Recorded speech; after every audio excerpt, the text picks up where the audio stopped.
Hi everyone, स्वागत है आप सभी का टीचिंग गोल्स के इस लर्निंग प्लेटफॉर्म पर। उम्मीद करती हूँ आप सभी लोग बहुत अच्छे होंगे। सो आपकी टीचिंग एप्टीट्यूड की क्लासेस यहाँ पर चली हुई है और आज आपकी क्लास नंबर 4 है जो यहाँ पर रहने वाली है।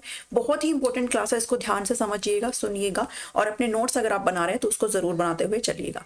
ठीक है, अब यहाँ पर हम शिक्षण के बारे में अच्छे से पढ़ चुके हैं, शिक्षण क्या होता है उसके नेचर को पढ़ चुके हैं, फेजेस को पढ़ चुके हैं। सो अब आपको यहाँ पर डिफरेंट लेवल ऑफ टीचिंग्स को पढ़ना है कि जो शिक्षण है उसके भिन्न जो है स्तर यहाँ पर बताए गए हैं।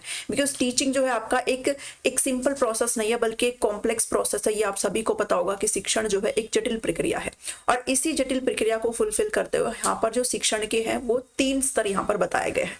तो आप कितने स्तर की बात करते हैं, यहाँ पर आपसे अगर कोई पूछे कि शिक्षण के कितने स्तर होते हैं तो 3 स्तर होते हैं। ठीक है, और ये टीजी एप्टीट्यूड के जो क्लासेस है वो चंडीगढ़ पीआरटी, टीजीडी और पीजीडी और एनटीटी को ध्यान में रख करके बना रही हूँ मैं। सो आप लोग अगर इस एग्जाम के लिए प्रिपेयर कर रहे हैं या फिर आप किसी भी एग्जाम के लिए अगर प्रिपेयर कर रहे हैं तो आप इस वीडियो को जरूर देखें, आपके लिए काफी हेल्पफुल रहेगा। ठीक है, चलिए 3 लेवल कौन से होते हैं टीचिंग के? 3 लेवल होते हैं। एक आपका होता है मेमोरी लेवल ऑफ टीचिंग जिसको आप शिक्षण का स्मृति स्तर बोलते हो। दूसरा है अंडरस्टैंडिंग लेवल ऑफ टीचिंग, शिक्षण का अवबोध स्तर या फिर समझ स्तर होता है ये। और थर्ड है रिफ्लेक्टिव लेवल ऑफ टीचिंग यानी कि शिक्षण का चिंतनशील स्तर। ठीक है, मैं पूरा एक ब्रीफ आइडिया आपको दे देती हूँ यहाँ पर इन तीनों लेवल के बारे में, उसके बाद हम डिटेल में इस चीज को आगे इस क्लास में पढ़ने वाले हैं। ठीक है, तो अगर MLT, मैं इसको क्या बोलने वाली हूँ आगे क्लासेस में, MLT बोलने वाली हूँ यानी कि मेमोरी लेवल ऑफ टीचिंग। ठीक है, और ये आपका क्या हो जाएगा, ये आपका ULT हो जाएगा और ये आपका RLT। तो अगर मैं आगे पूरी इस सेशन में अगर MLT या फिर ULT या फिर RLT बोलती हूँ तो वो ये सारी चीजें हैं। ठीक है, किसने दिया था मेमोरी लेवल ऑफ टीचिंग? तो आप ध्यान में रखेंगे हर्बर्ट ने दिया था। किसने दिया था? हर्बर्ट ने। और जो अंडरस्टैंडिंग लेवल है वो मॉरिसन ने दिया था और जो रिफ्लेक्टिव लेवल है वो किसने दिया था? वो हंट ने दिया था। ये तीनों चीजें आप जरूर ध्यान में रखेंगे। ठीक है, और जो मैं यहाँ पर थोड़ा ब्रीफ आपको बता देती हूँ कि जो मेमोरी लेवल ऑफ टीचिंग होता है इसमें बेसिकली बच्चे जो है वो समझते नहीं है बल्कि रटते हैं चीजों को, फैक्ट्स को, कंसेप्ट को मेमोराइज करके पढ़ते हैं। अंडरस्टैंडिंग में वो समझते हैं पूरे कंसेप्ट को, उसकी मीनिंग को, पूरे आइडिया जो है निकालते हैं उस चीज का, उसको समझने का काम करते हैं। और रिफ्लेक्टिव में क्या करते हैं? रिफ्लेक्टिव में बेसिकली फोकस किया जाता है प्रॉब्लम सॉल्विंग पे। ठीक है, जो कि MLT और ULT दोनों का कॉम्बिनेशन होता है, इसमें दोनों ही लेवल काउंट होता है, वो आपका रिफ्लेक्टिव होता है। ठीक है, तो आप ये चीज जरूर ध्यान में रखेंगे। इसके अलावा जो MLT है, मेमोरी लेवल ऑफ टीचिंग है, वो किस लेवल तक के लिए होता है, किस स्कूल के लिए? तो प्री प्राइमरी से जो है प्राइमरी स्कूल तक के लिए होता है। अंडरस्टैंडिंग होता है प्राइमरी से सेकेंडरी स्कूल तक के लिए और रिफ्लेक्टिव होता है सेकेंडरी बच्चों के लिए और से अपर सेकेंडरी के लिए। ठीक है, तो आपसे क्वेश्चन से कैसे भी पूछ सकते हैं, तो मैंने हर प्रकार से कोशिश करी है कि आपको कोई भी चीजें यहाँ पे ना छूटे। ठीक है, इतना चीजें समझ में आई। यहाँ से ये जो मैंने अभी 3 लाइन और 3 जो पॉइंट्स लिखे हैं ना, इस पॉइंट्स में आपके बहुत सारे मल्टीपल क्वेश्चन है जो बनते हैं, तो ये चीजें आप जरूर ध्यान में रखेंगे। ठीक है, MLT जो कि मेमोरी लेवल ऑफ टीचिंग है, अंडरस्टैंडिंग और रिफ्लेक्टिव, इन तीनों को अब हम डिटेल से पढ़ने वाले हैं बिकॉज ऊपर से पढ़ करके चीजें नहीं होगी। ठीक है, अच्छा एक चीज और कि जो रिफ्लेक्टिव यहाँ पे स्टार्ट करते हैं, सबसे पहला ये है आपका, सेकंड है अंडरस्टैंडिंग और थर्ड जो आपका रिफ्लेक्टिव है। अब यहाँ पर हम चीजों को केवल मेमोराइज करने का काम करते हैं, हम केवल क्या करते हैं? रटते हैं। तो ये आपका लीस्ट थॉटफुल है। ठीक है, इसमें बच्चे बिल्कुल भी अपने थॉट को अप्लाई नहीं करता है, बहुत ही कम, एक आप कह सकते हो विचारहीन है ये लेवल। ठीक है, विचारहीन है ये लेवल। मैंने सब नीचे आगे इंक्लूड करा है, बस एक बड़ी मोटे तौर पर आपको बता रही हूँ। और अंडरस्टैंडिंग में हम सब क्या करते हैं, इसमें हम अपने थॉट्स को अप्लाई करते हैं और रिफ्लेक्टिव आपका मोस्ट थॉटफुल होता है। ठीक है, और क्यों होता है ये आपको सारी चीज आगे समझ में आ जाएगी।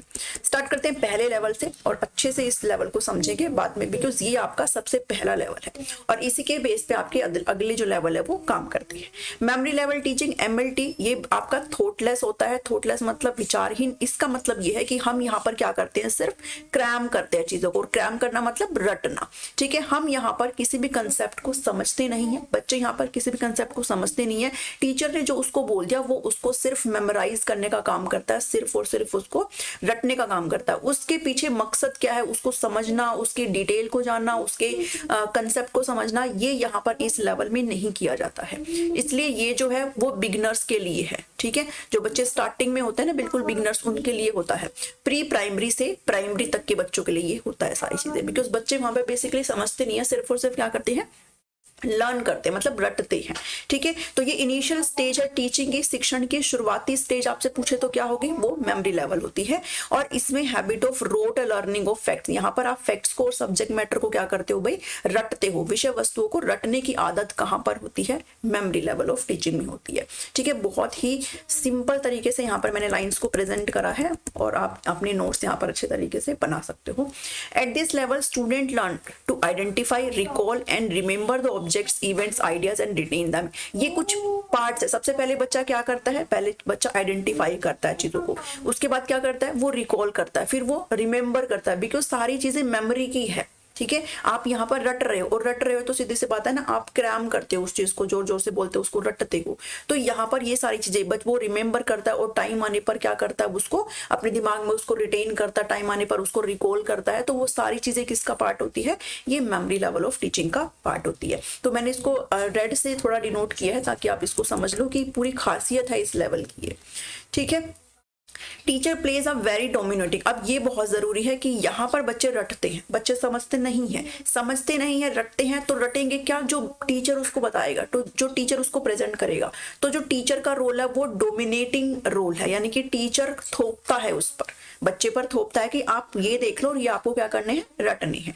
ठीक है, और उसकी कैसी रोल होता है, अथॉरिटेरियन, यानी कि पूरा सत्तावादी भूमिका होती है उसकी, पूरी डोमिनेटिंग रोल होता है शिक्षक का। अगर मैं सिंपल शब्दों में कहूं तो टीचर का यहाँ पर एक्टिव रोल होता है और प्राइमरी रोल होता है।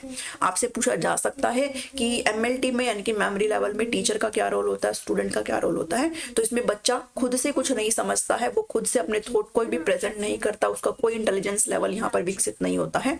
तो यहाँ पर जो टीचर का रोल है वो प्राइमरी होता है, प्राथमिक होता है, और वो सक्रिय भूमिका में होता है। जबकि बच्चे कैसे होते हैं, बच्चे आपके द्वितीयक रोल में होते हैं या फिर माध्यमिक रोल में होते हैं और निष्क्रिय होते हैं। ठीक है, तो ये दो लाइनें जरूरी है, ये आप ध्यान में रखेंगे। अब बात ये इवैल्यूएशन सिस्टम, यानी कि मूल्यांकन प्रणाली अब कैसी रहेगी, क्योंकि बच्चे तो रट रहे हैं, तो मूल्यांकन प्रणाली कैसे रहेगी। तो यहाँ पर कैसे क्वेश्चंस आते हैं, यहाँ पे ओरल क्वेश्चंस आते हैं, बच्चों से ओरल क्वेश्चंस पूछ लिए जाते हैं जो उसने रटे हुए हैं, जो उसने याद कर रखे हैं। रिटन यानी उसे लिखवा के देख लिया जा सकता है, या फिर ऐसे टाइप जो एग्जामिनेशन है वो यहाँ पर ऑर्गेनाइज किया जा सकता है। ठीक है, क्योंकि ये सारा किसके चीजों को ध्यान में रखकर है, उसकी रोट लर्निंग को ध्यान में, क्योंकि बच्चा यहाँ पर चीजों को रट रहा है। ठीक है, विषय वस्तु जो उसके सामने प्रेजेंट करी गई है वो टीचर ने एक तरीके से, बच्चे ने बस वो मेमोरी में एक स्थापित कर ली है। ठीक है, नेक्स्ट जो है आपका 7 पॉइंट, इसमें कहता है कि memory level teaching does not improve intelligence. यहाँ पर जो है इंटेलिजेंस विकसित नहीं होती है। ऑब्वियस सी बात है, यहाँ पे इंटेलिजेंस नहीं होती बिकॉज बच्चा सारी चीजों को क्या कर रहा है, भाई वो रट रहा है, तो उसमें उसकी जो बुद्धि है उसमें विकास नहीं हो रहा है। एंड इंक्रीज स्टूडेंट कैपेबिलिटी, यहाँ पर किसी भी प्रकार की कोई भी वृद्धि नहीं हो, ना उसकी क्षमता में हो रही है ना उसकी बुद्धि में हो रही है। ठीक है, but this is required for other type of teaching level. लेकिन ये जो मेमोरी का जो लेवल है ये जरूरी है, ये सबसे पहला लेवल है, और इसी के साथ ही आपका यूएलटी और आरएलटी चलता है। अगर आप मेमोराइज ही नहीं करोगे चीजों को, अगर आप दिमाग में उस चीज को लेके ही नहीं जाओगे तो आप उस कॉन्सेप्ट को अच्छे से समझ भी नहीं पाएंगे, और अगर कोई समस्या आती तो आप उस प्रॉब्लम को सॉल्व भी नहीं कर पाएंगे। ठीक है, तो मेमोरी लेवल आप कह सकते हो पहली शर्त है शिक्षण की। ठीक है, तो ये आप ध्यान में रखेंगे। ऐसे किसी भी प्रकार की कुछ भी इंटेलिजेंस में वृद्धि या फिर कैपेबिलिटी में वृद्धि नहीं हो रही है, बट ये जो है इंपॉर्टेंट है।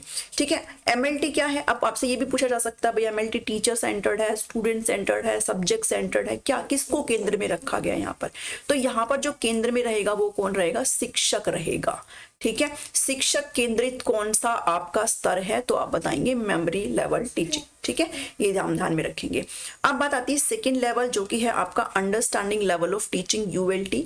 अब इसमें क्या है, इसमें पहले तो क्या कर रहा था एमएलटी में, बच्चा रट रहा था, जो विषय वस्तु थी उसको क्रैम कर रहा था, उसको मेमोराइज करने का काम कर रहा था, सारा जो रोल था वो मेमोरी का था। ठीक है, अब यहाँ पर बच्चा सिर्फ रट नहीं रहा है, बल्कि जो कंटेंट उसके सामने प्रेजेंट किया गया है, जो फैक्ट टीचर बताने की कोशिश कर रहा है उसको बच्चा समझ रहा है। ठीक है, उसके मीनिंग को समझ रहा है कि कहना क्या चाहता है, उस चीज को समझ रहा है यहाँ पर बच्चा, तो इसलिए इसको अंडरस्टैंडिंग लेवल कहा गया। और यहाँ पर बच्चे के विचार जो है वो विकसित होते हैं, बच्चा यहाँ पर अपने थॉट्स जो है प्रेजेंट करता है।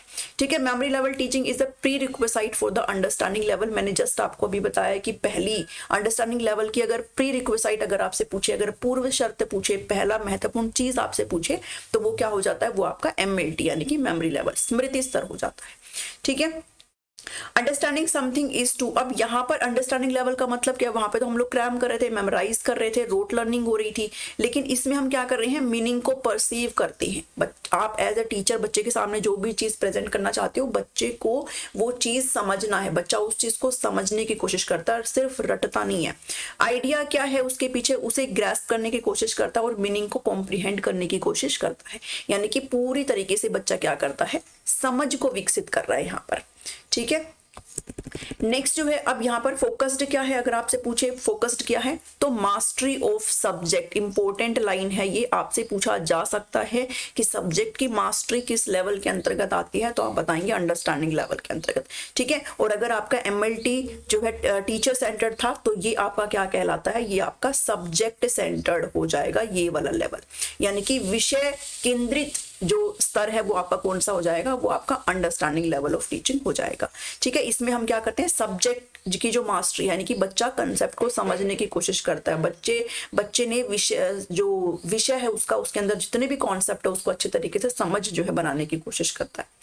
This help to build the thinking level of, यहाँ स्टूडेंट बच्चे का थिंकिंग लेवल, इसलिए ये आपका क्या है, थॉटफुल है। यहाँ पर बच्चे का जो चिंतन स्तर है वो बढ़ रहा है। To make use of their acquired knowledge based on previous knowledge, यहाँ पर बच्चे की जो प्रायर नॉलेज है, जो प्रीवियस नॉलेज, उसके साथ वो अपनी नई नॉलेज को कहीं ना कहीं एसिमिलेट करने की कोशिश करता है। Teacher explain the student the relationship between principles, अब यहाँ पर टीचर का रोल भी बहुत इंपॉर्टेंट होता है, बिकॉज यहाँ पर टीचर जो बता रहा है, बच्चे उस चीज को समझ रहे हैं, तो टीचर क्या करता है, जो प्रिंसिपल्स है, जो फैक्ट्स है, उनको अच्छे तरीके से समझाने की कोशिश करता है ताकि बच्चों को समझ में आ जाए। सिर्फ और सिर्फ ये नहीं थोपता नहीं उन पे कि ये चीज है और इसको आप याद कर लो। ठीक है, तो ये आपका कौन सा लेवल है, ये आपका अंडरस्टैंडिंग लेवल है। समझ में आ रहा है सबको? कैसी लग रही है क्लास, जरूर बताना कमेंट करके। It provides more and more opportunity for the student to develop skills memory plus insight. अब पहले वाले लेवल में तो सिर्फ और सिर्फ क्या थी, आपकी स्मृति थी, सिर्फ और सिर्फ मेमोरी थी, लेकिन इस वाले लेवल में मेमोरी तो है ही, बिना मेमोरी के तो कोई भी चीज हो नहीं सकती, लेकिन इसके साथ साथ आपकी इनसाइट भी है। इनसाइट मतलब आपकी अंतर्दृष्टि भी है, आपके खुद के थॉट्स भी आ रहे हैं, आप क्या उस चीज के बारे में सोच रहे हो वो भी है। पहले वाले में सिर्फ और सिर्फ मेमोरी थी। ठीक है, तो मैं हर प्रकार से आपको कनेक्ट करते हुए चीजें बता रही हूँ। इवैल्यूएशन सिस्टम इसमें कैसा हो जाएगा, क्योंकि इसमें बच्चा पूरी तरीके से समझ बना रहा है, इसलिए इसमें ऑब्जेक्टिव टाइप क्वेश्चंस हो जाएंगे और एसेज हो जाएंगे। ऑब्जेक्टिव टाइप क्वेश्चन सिर्फ वही कर सकते हैं जिसने पूरा कंसेप्ट अच्छे से पढ़ा हो, वही कर सकते हैं। रटने वाले लोग ऑब्जेक्टिव टाइप क्वेश्चंस नहीं कर सकते हैं। ठीक है, तो ऑब्जेक्टिव टाइप क्वेश्चंस हो जाएंगे और एसेज जो है वो यहाँ पर हो जाएंगे। आप लंबे लंबे छोटे छोटे एसेज तभी लिख सकते हो जब आपने उस विषय को अच्छे से कॉम्प्रीहेंड करते हुए, मतलब समझते हुए अगर आपने उसको पढ़ा है, तो आप ये सारी चीजें कर सकते हो।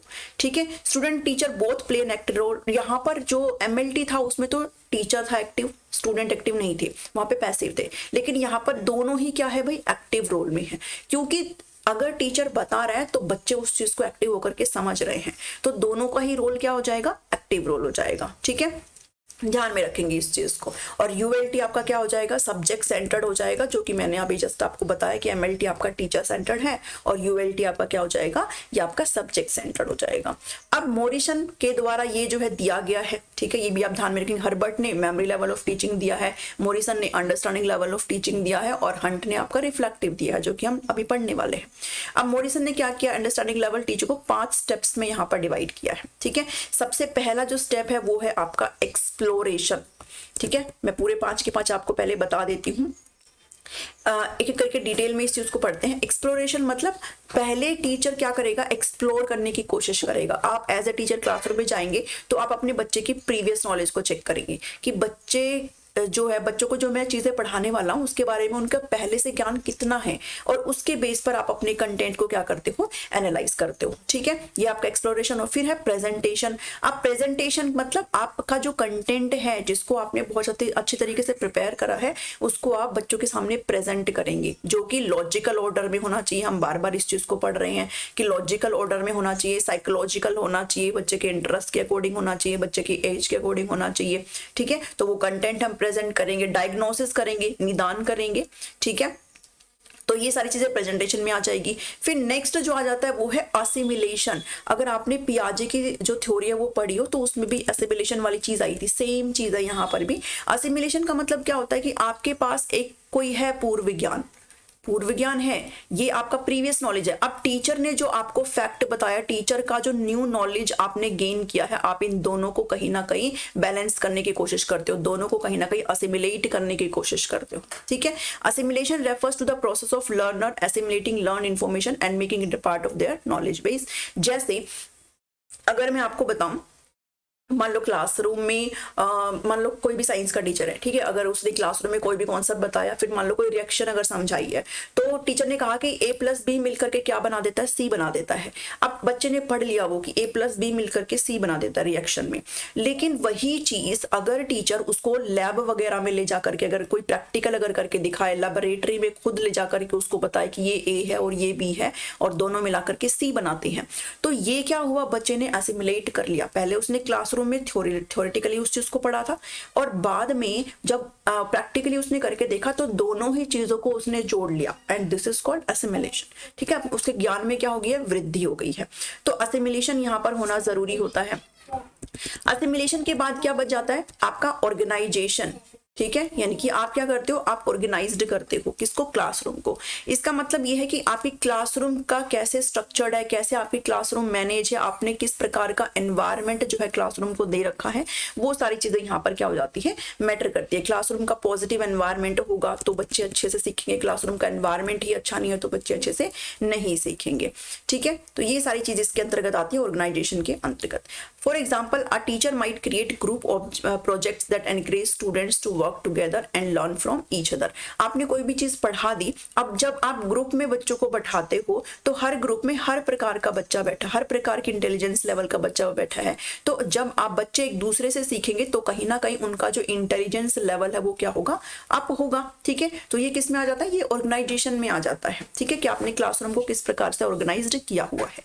एंड जो लास्ट आ जाता है वो होता है रिसाइटेशन, कि बच्चे ने सारी चीजें सीख ली, अब बच्चे कैसे इस कंटेंट को खुद से प्रेजेंट करेंगे, वो आपका लास्ट स्टेज आ जाता है, ठीक है। तो ये 5 थे जो कि मॉडिसन ने डिवाइड करे हैं किसमें, ULT में, अंडरस्टैंडिंग लेवल ऑफ टीचिंग में, ठीक है, जिसके अंदर बेसिकली अगर मुख्य रूप से बात करें तो ये आपका सब्जेक्ट सेंटर्ड होता है। इसमें बच्चा मीनिंग को, जो आप कॉन्सेप्ट बताना चाह रहे हो उसको अंडरस्टैंड करता है।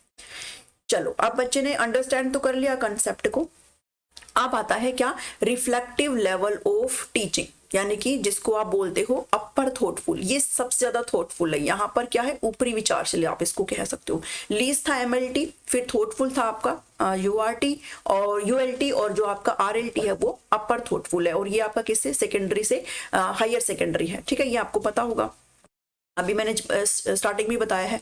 यहाँ पर ये जो चीज है ना, इसको आप पढ़ लो अच्छे से, लेकिन इसका मतलब क्या है वो मैं आपको बता देती हूँ। रिफ्लेक्टिव का मतलब होता है जब आप खुद को मिरर में देखते हो तो आप खुद की ये एक इमेज देखते हो मिरर में। और यहाँ पर अगर टीचर की मैं बात करूँ तो रिफ्लेक्टिव का मतलब ये है कि अगर मान लो मैंने क्लासरूम में पढ़ाया है, कोई भी कंसेप्ट अगर पढ़ाया है, किसी भी टेक्निक से अगर पढ़ाया है, तो वो मेरे बच्चों में दिखता है कि मैंने जो पढ़ाया है वो उनको कितना आया।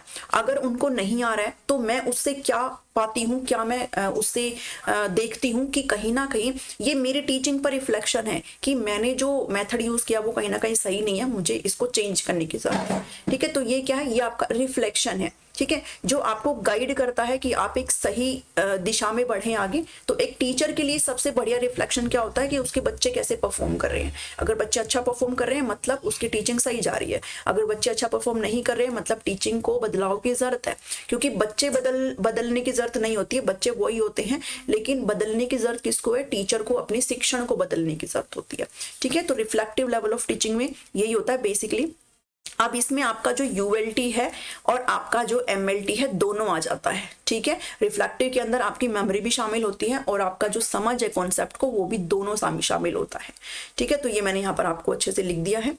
नेक्स्ट पॉइंट पे बढ़ते हैं। नेक्स्ट पॉइंट क्या कहता है, At this level, the emphasis is laid on the identify the problem. अब यहाँ पर प्रॉब्लम सॉल्विंग मेन चीज है यहाँ पर, ठीक है। अगर आपसे पूछा जाए कि शिक्षण के किस लेवल में हम समस्या समाधान करते हैं, हम किस में प्रॉब्लम को सॉल्व करते हैं, तो वो आपका रिफ्लेक्टिव लेवल होगा, ठीक है। क्या होगा, रिफ्लेक्टिव लेवल होगा, ठीक है।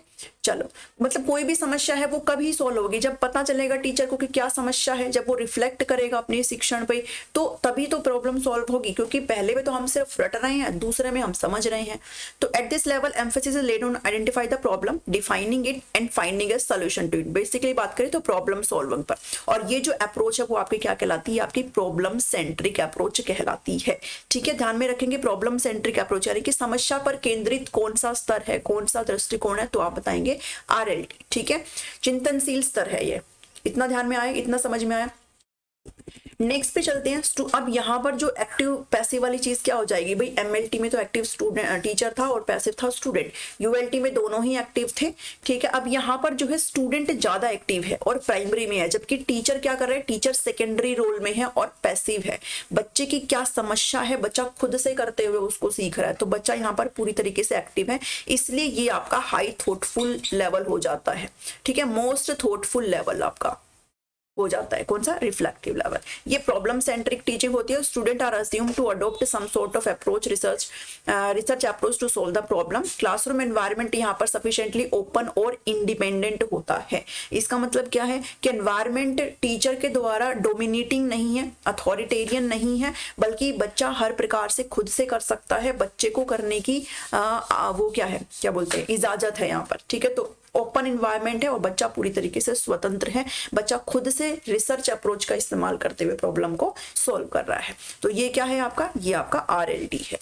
ठीक है, तीनों लेवल में काफी फर्क है और आपको समझने में भी बहुत इजी है। इन पॉइंट्स के थ्रू मैंने आपको समझाने की कोशिश करी है।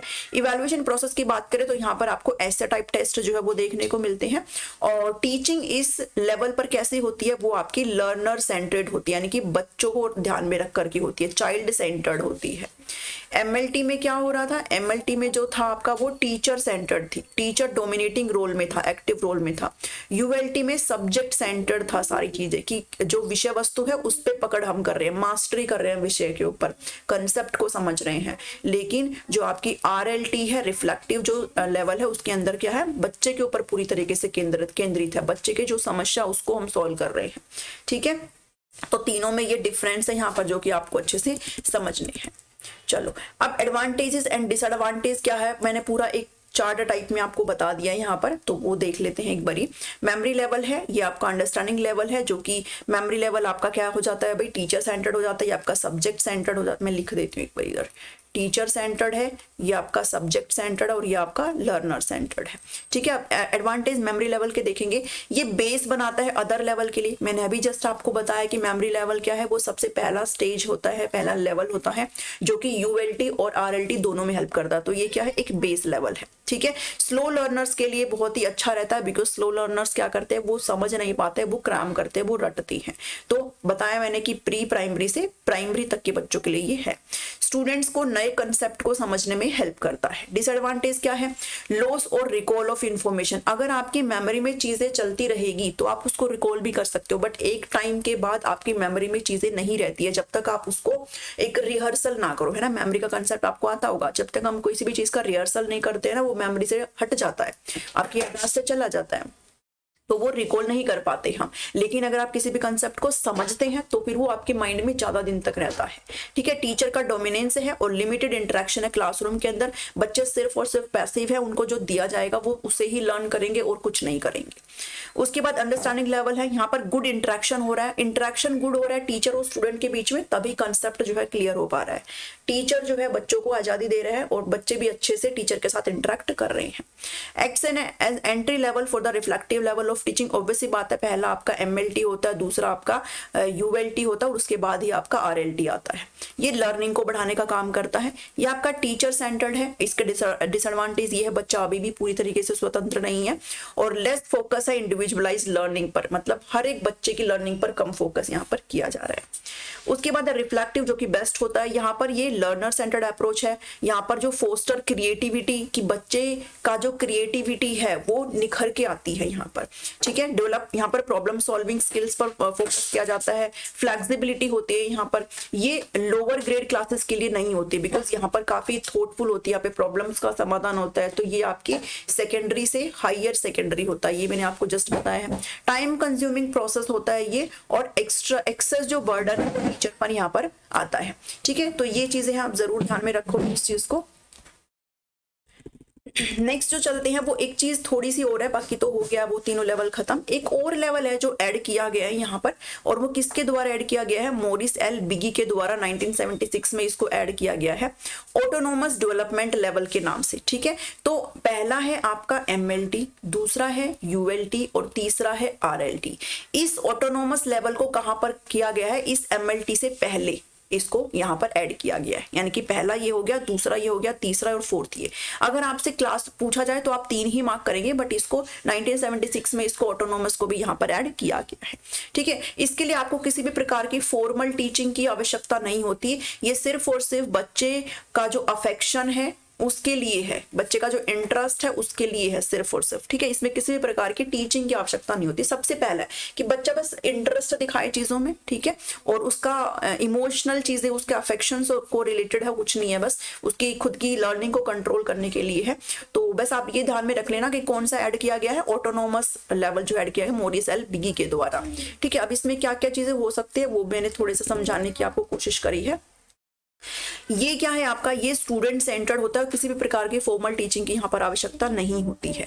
This is the development of feeling of autonomy with little or no scope for teacher intervention. यानी कि यहाँ पर अगर कोई फॉर्मल टीचर नहीं है, मतलब टीचर का कोई भी इंटरवेंशन नहीं है, टीचर की कोई भी इसमें कोई भी मतलब हस्तक्षेप नहीं है टीचर का। ठीक है, ये बच्चे का खुद से है, ऑटोनोमस मतलब सेल्फ है।